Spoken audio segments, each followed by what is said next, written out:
Hi, I'm Ling Yan. My name is Pi Yuqing. We are from Taipei, Taiwan.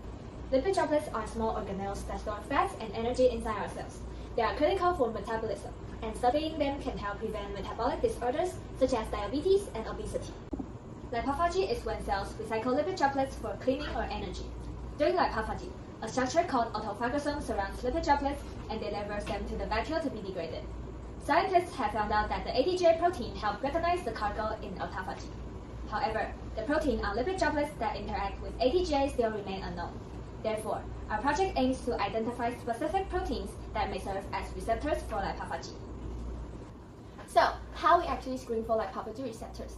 We individually knock out the 48 selected candidate receptors on lipid droplets and compare those mutants with wild type.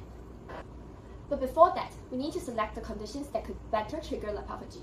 We culture yeast under different starvation conditions and observe the process of green lipid droplets delivery inside the red vacuole. Eventually, we chose 48 hours of nitrogen starvation for the following experiment. We cultured 48 different mutants under nitrogen starvation. After 48 hours, we observed some differences in lipid droplets degradation between mutants and wild type. For instance, we can barely see lipid droplets inside the vacuole in the PLN1 knockout mutant, meaning that lipophagy in its mutants is severely inhibited, and therefore suggesting us that PLN1 may be one of the lipophagy receptors. We then conducted a systematic quantitative analysis of lipid droplets and vacuole. The violin plots show single-cell data normalized to wild type. Among the three categories, the red mutants, which show reduced lipophagy, are the potential lipophagy receptors we identified.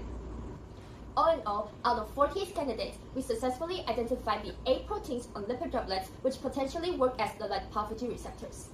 The significance of our project is to lay the foundations for lipophagy mechanism and contribute to related human diseases.